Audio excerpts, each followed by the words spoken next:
Orlene,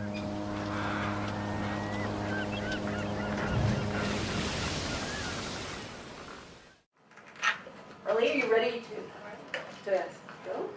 And this comes complete with a soundtrack, so this is great. No dancer. My assistant, Tanya Zelaya,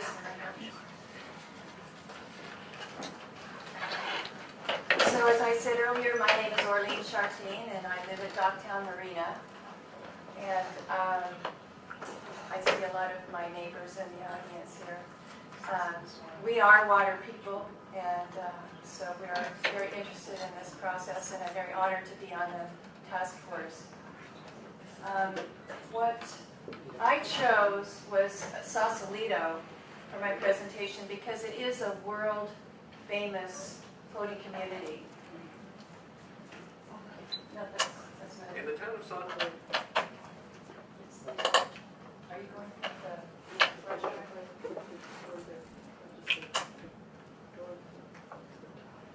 So in the process for preparing for this presentation, I couldn't help myself but compare Sausalito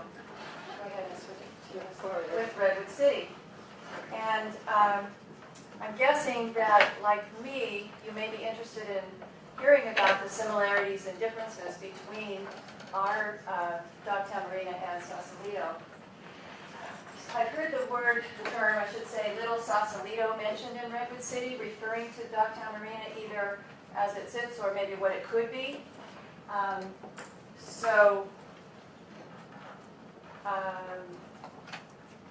thought we should take a closer look at the Sausalito floating community as it compares to our area here in Redwood City. But first, I'd like to share with you 5 things that citizens of Redwood City have told me that they want. And this is not just my Docktown neighbors, this is the citywide residents of Redwood City.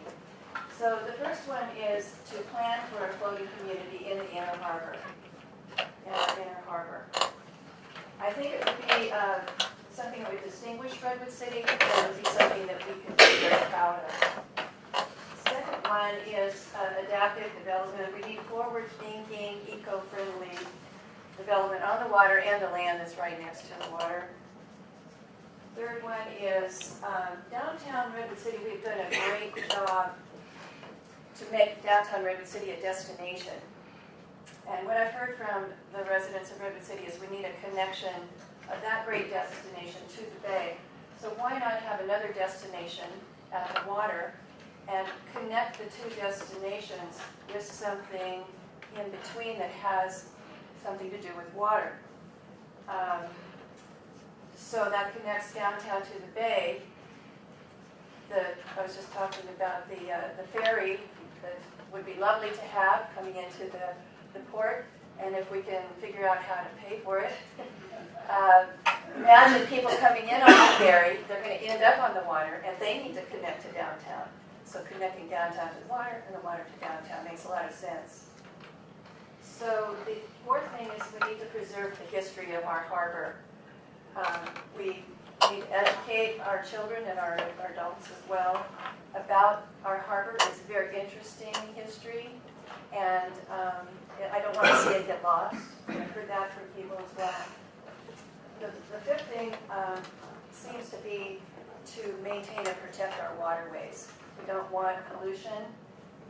We want the water animals and critters to be able to survive and flourish in our waterways. So I think that's an important thing we need to keep in mind. So I have a video that I found on YouTube that kind of tells the Sausalito story. So we can just go ahead and show that now.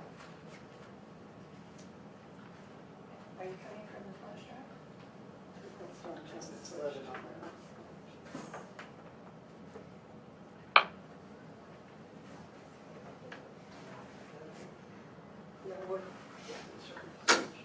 We have it all worked out for the meeting's done. There we go. In the town of Sausalito, right across the bay from San Francisco, lies a community where going with the flow is more than a philosophy. It's a way of life. Extending from the edge of shore is a motley collection of 400 plus dwellings floating right out on the water. While originally these seafaring shelters grew out of necessity and as a means of inexpensive housing more than a century ago, they have evolved into complex constructs that are quite a bit more comfortable and Pricing on homes, I would say, varies from the smallest at $200,000 to $250,000 to in the vicinity of $2 million. add to that an average monthly berthing cost of $900, and you might wonder what makes the price worth it. Being an intimate part of nature with birds, seals, and sea lions, and the water and the weather, expansive nature of some of our gardens. What I like most about this community is the close-knit nature of it. It really is a small, close-knit family. Every year we open up 15 to 20 homes to the public. We typically get about 1,000 people out here. They're always blown away. It's never what anybody expected. It sounds so awesome. Like as a sailor, I'm thinking, where would I want to live? A houseboat that just sounds perfect. You know, right on the water. It seems like an idyllic little dream. So there are over 400 floating residences in Sausalito. So I'm going to start talking about the floating communities here.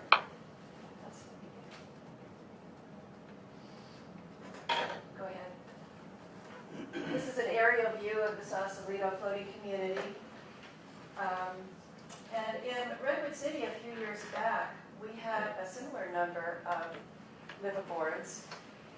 Now there are 68 left in Redwood City. Go ahead, look to the next one, this little closer view. So here is the same map that Matthew had. And this is Docktown Marina on Redwood Creek. This is the rowing club here. And this is what we call, the locals call Peninsula Lake. It was Peninsula Marina. And there were over 400 liveaboards in Peninsula Marina. They were moved. And way up here at the top is Pete's Harbor, which, as you know, has recently been moved. Here at Peninsula Lake, they're building condos. The One Marina condos are going in there. And at Pete's, the plan is to put in condos and apartments, gated community, private property. So there's kind of a trend going on in Redwood City to take away floating residents and put in condos and high rises. So Docktown Marina is not as large. It's not as large as Sausalito, but a lot of our issues and a lot of our lifestyle and a lot of our attitudes are exactly the same. So the Sausalito floating homes were not welcomed in the beginning. They had a lot of fights, and they fought long and hard to battle and preserve itself. Interestingly enough, it's one of the factors that has caused Sausalito to be a tourist attraction. So I suggest here in Redwood City that we just kind of skip over that battle and then right into the tourist attraction.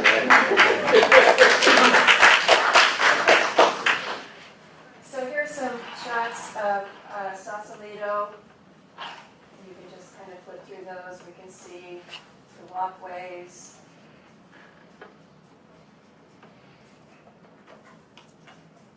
They're very charming. It's a charming place. It's very creative and unique.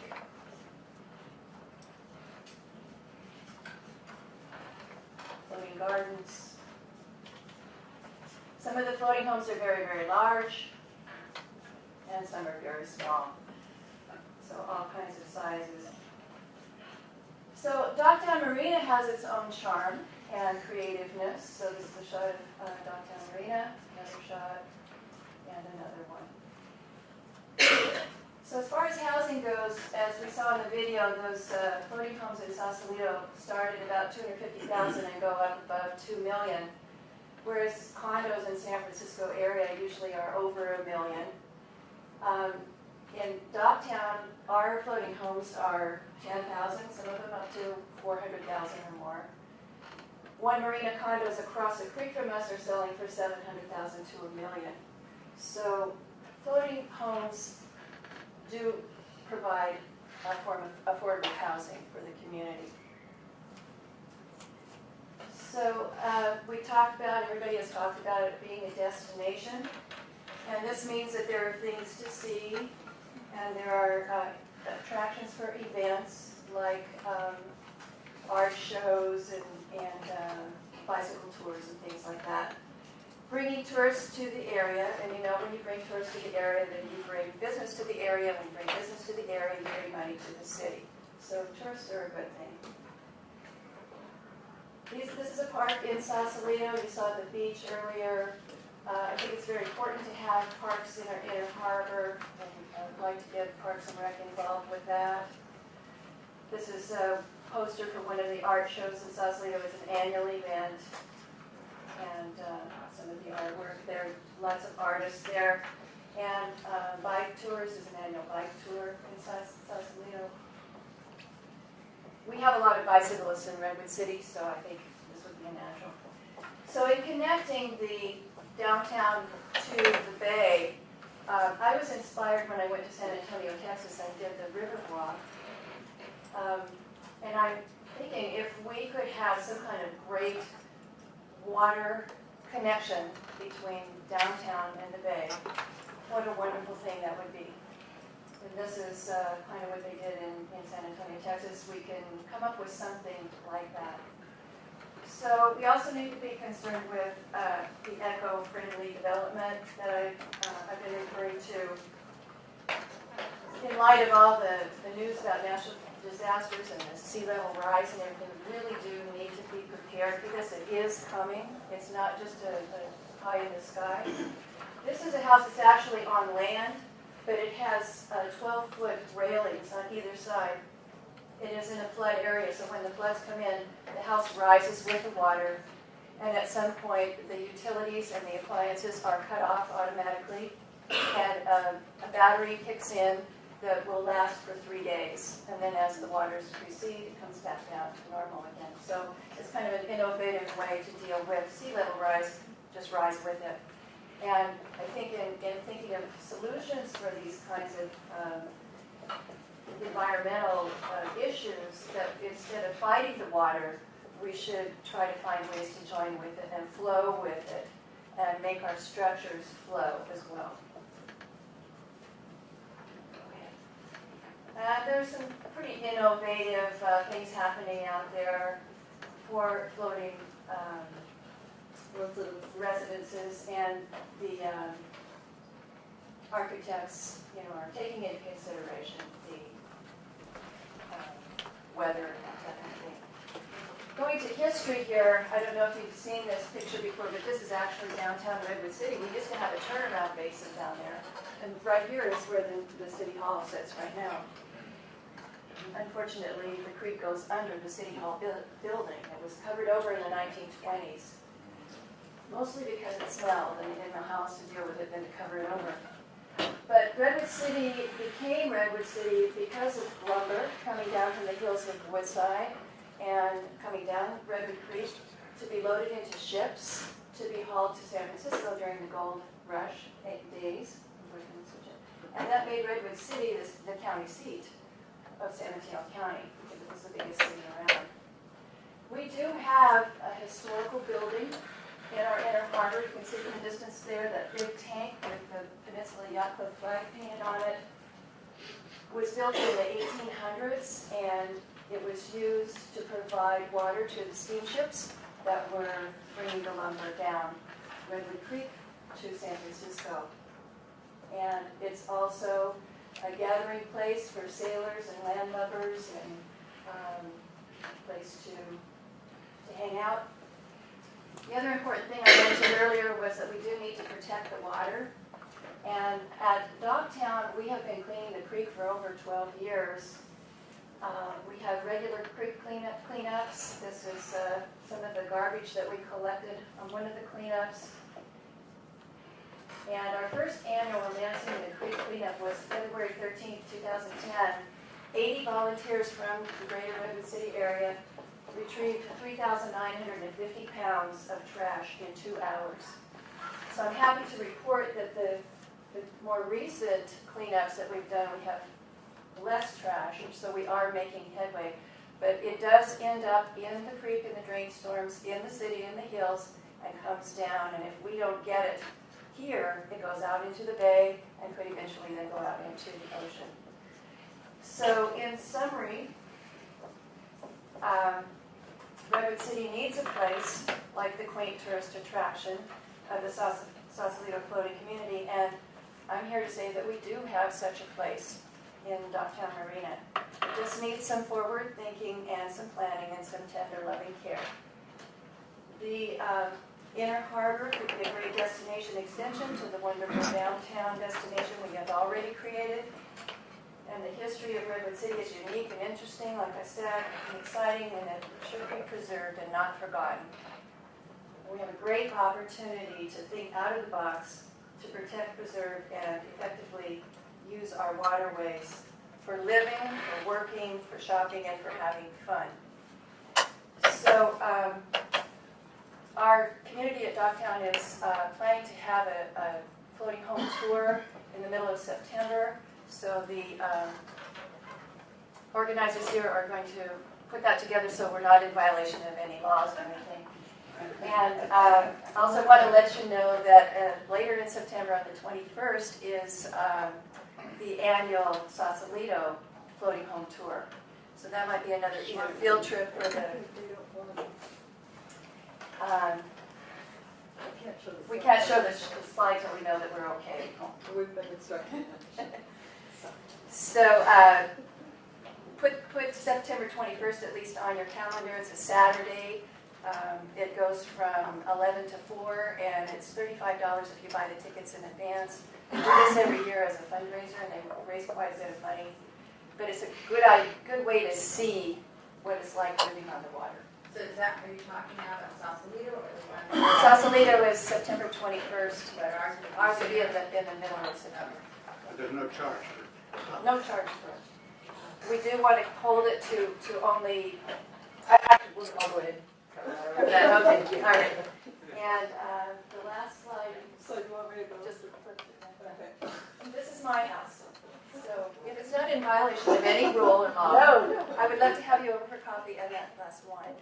Thank you. That's it. Yeah, just because we are a task force,